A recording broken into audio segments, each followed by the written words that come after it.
EC3, and I'm here with my show On One With EC3, and I am very excited about this young lady that I've got to talk to tonight. You're going to fall in love with her. I promise you, you're going to fall in love with her voice, because she's one of the baddest singers out there right now. I mean that. And those that know me, I don't give compliments that easy. So this young lady, she resides in Kansas City, born in San Antonio. Bad sister. That's all I can tell you. So let me, without any further ado, please meet Miss Misha. Hey, Misha. Hello. Haven't seen you in a long time, huh? Yes, it's been a while, but it's been way too long. I had the pleasure of recording this young lady a couple of times. We've done some sessions, and each time, Misha's knocked it out the park. She's blown me away. But you know, Misha, the one thing that stands out more than anything is when you were in DC, and we were doing the album, and we were at the Airbnb. I told you this before. So we're just kind of vibing in the house, you know, messing around with music. And everybody's very casual, you know. And I remember you sitting in that chair, crossing your legs all up. I don't know how you did that. Some kind of way they were crossed up. And just the energy that you brought to what you were singing is what really convinced me how good of a singer you are. Because, you know, you have some people, you can take them in the studio and make them sound good and all that kind of stuff. You're not one of those. You have that natural voice that's intoxicating, if you will. And I know that it is. I mean, it is. You just got a great voice. No question about that. I don't think anybody would deny that. Who were your influences, Misha? Who did you listen to coming up? Okay, so So I believe Jennifer Holliday was like a huge influence on me when I was a kid. I used to listen to my mom's records. Okay. And the very first time that I think that like I knew I had a voice, like I could actually use my voice, I was in the second grade. I had to have been about 8 years old, and they were having a talent show, and I had been listening to Whitney Houston's record so much. Whitney Houston was like, I mean, she's amazing. So I wanted to sing The Greatest Love of All, and I was 8 years old, and I was so afraid because I had never sang in front of anyone that I like would come home and my mom would be like, "What's going on with you? I know something's wrong with you, but can you just tell me what it is? Like, just tell me what it is." And I wouldn't. And every day I came home from school, I wouldn't tell her until the last day of auditions for the talent show. And so she says, "Okay, you know, I said, "Mom, I really want to try out for this talent show, but I'm not sure if I can do this." And she was like, "No, you got it. You got this." And so she had my music teacher play the sheet music for The Greatest Love of All for me. And that was the very first time I ever stepped on stage at 8 years old.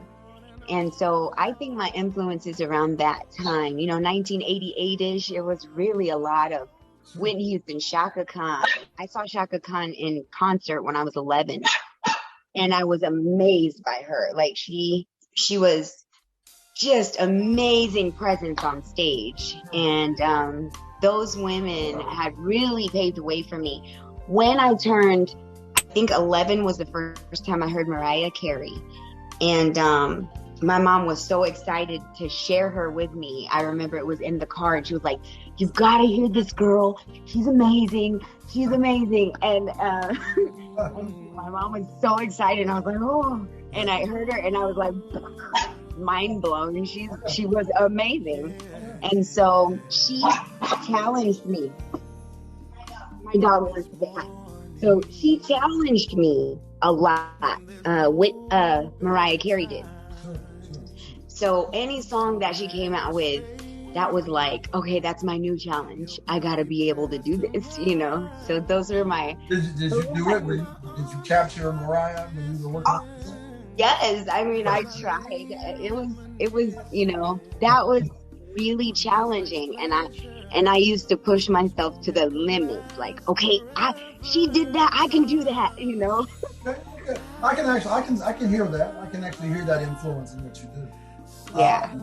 The other thing is when we were at the Airbnb, and Brother Tyrone Jackson was a co-producer of your project. And I remember him sitting behind the keys, just messing around. And then Brother Soul came in. Soul was sitting there. And I remember hearing this little melody that Tyrone was playing. Actually, not even a melody. He was just playing changes, chord changes. And I remember saying, Soul asked me, so what do you think about this song? And I said, Make Love to My Mind. He goes, Make Love to My Mind? And I said, I have no idea why, where. I have no clue where it came from. But it just came out of my head for whatever reason. And then, you know, Soul kind of wrote out a little line and gave it to you, and you started, it was just killing. Yeah. Now the finished product, which I don't even know if you've even heard it, because I haven't released it to anybody yet. Nope, I haven't heard it. You're gonna go, oh God. Absolutely phenomenal. I mean, mind-blowing, really, really good. Really, really, really good. So I'm really excited about releasing your project. All I'm waiting on now is we just submitted everything over to CD Baby, just so they can put it on Apple Music and all the platforms. Got it. You killed it, Misha. You're real strong, and I talk about you a lot to other people when I'm talking about artists. I always say there's this young lady in Kansas City. Wait till you hear her. What about writing? Do you do any writing at home, or do you do any of that? Yeah. I've been writing a lot more this last year than any time. I mean, as far as it's been rough, because I think I've been more hard on myself than I need to be, because like growing up, I always looked at music, like reading music, as like an impossible thing for me. And I don't know why, but like I started learning to play the bass guitar this last year. How's that going? It's okay. Whenever everything started back up again, it's really hard to to put the time into it like I really would want to. And then I started a new job, if that's true. I haven't worked a W-2 job in 7 years, and so I decided I would try to do that to make sure that if anything happened, we'll stay good. But so then that takes a little more of my time than yeah. Now, I remember several months ago, one of the groups that you work with, you all got the contract for the Apple Watch. So you all did the music for it. Mm-hmm. That's incredible. That's a great deal. And that is the latest Apple Watch that's out, right? Yes. That's so fast. Sometimes I get caught up in time. Fast time rolls. So I would think that that would be the latest Apple commercial that's out, right? Yes, that's the one we did September of last year, and it's crazy because it's already September this year. It seems like it's so fast. That's what I'm saying. Yeah. Time goes too fast. So if you wanted the audience to know before we release this, Make Love to My Mind, and you every time I say it, I have to smile because you just killed it. I mean, it was like that vamp on the end is just ridiculous. I mean, it's just so cool. I mean, and I think people are going to really love it. What would you want people to know about Misha? Who, just in a short 2 sentences, who is Misha? Well, I would say that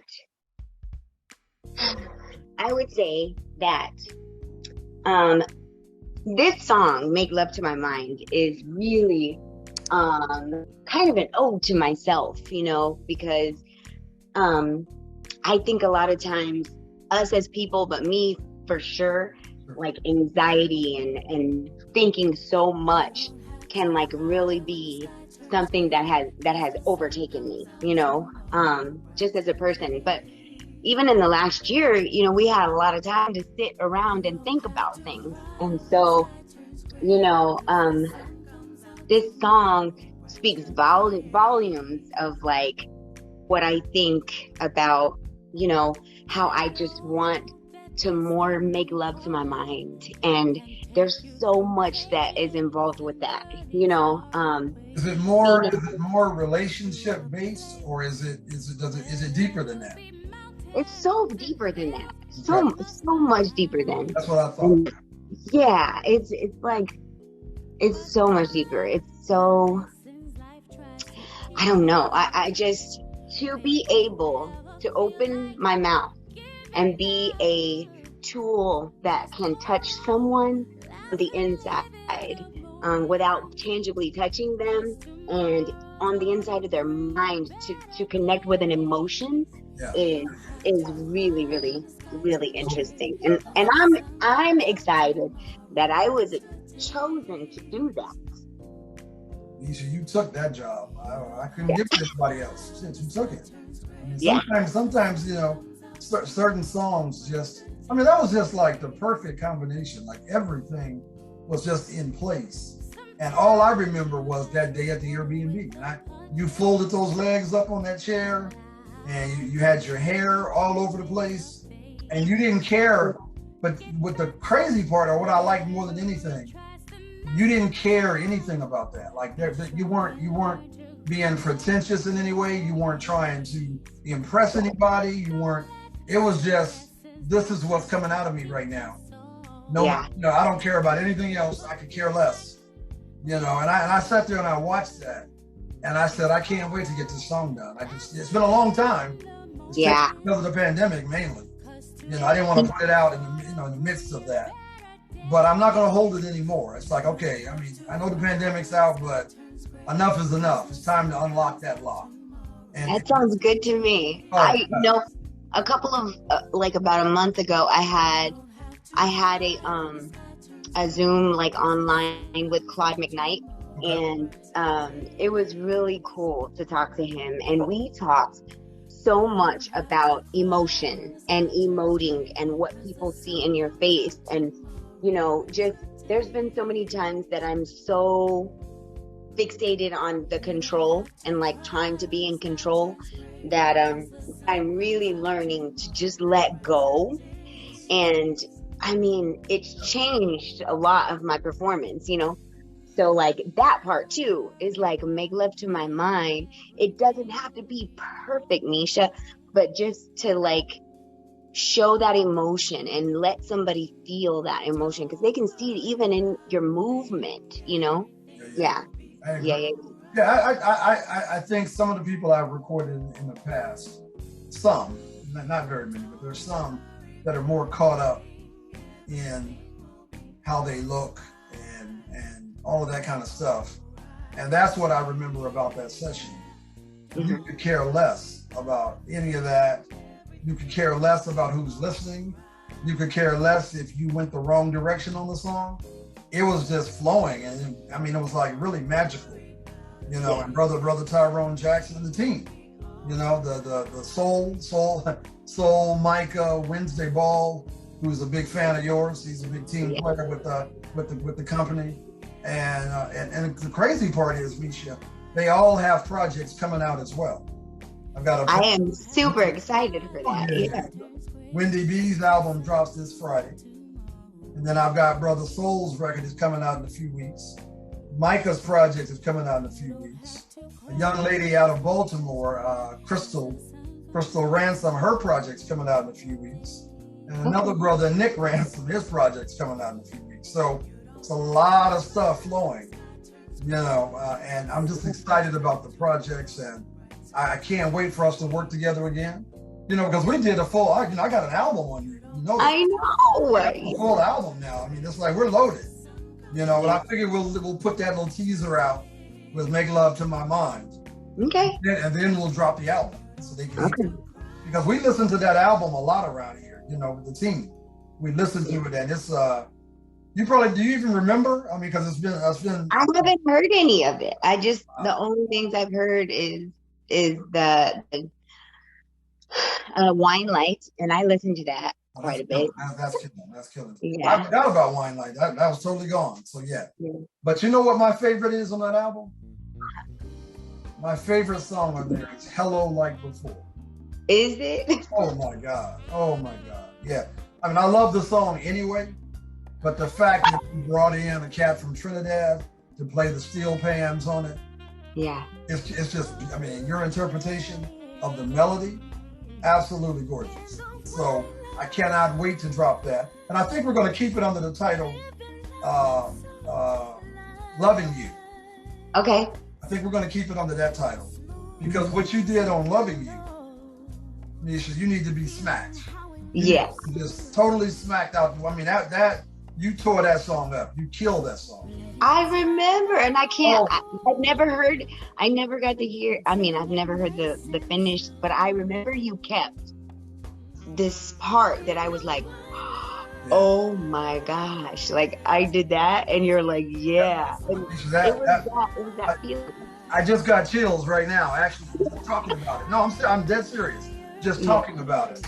So I cannot wait for people to hear Loving You. I mean, I'm just like, I cannot wait. So yeah, so okay, Misha. So I would love to keep talking to you. I would love to keep rolling, but I don't think people want to hear us talk for an hour. So okay. So we'll cut it short. But everybody, once again, this young lady, look her up. Misha Roberts is her full name, even though she goes just by Misha. Yes. Kansas City. Yeah. Oh, and also Brian Alford did your cover on Make Love to My Mind. And wait till you see the graphics. I mean, they're sparse because we didn't want to crowd it because the picture's so gorgeous. But I mean, absolutely beautiful. Absolutely. I'm excited. That's going to draw so much attention. So much attention. So the only thing I want you to be thinking about is what you want to use for a cover for Loving You. If you want to stay with the one we've got, I'm totally down with that. So I'll let you make that call. But the cover we have, you remember that cover? Mm-hmm. Okay, that's gorgeous. I mean, I'd love to keep that. But, but we have a little bit of time to let you know if you want to stay with that or not. Okay. But you, Misha, seriously, you're a very talented young lady. I mean, like, your voice is, I don't even know how to describe it. It's so good. So good. Cannot wait to keep writing with you and recording with you. You know, we got a lot of music we need to do. Yeah. And I truly look forward to it. Okay. Everybody, Misha, Kansas City, bad girl, y'all. Misha, we'll talk soon.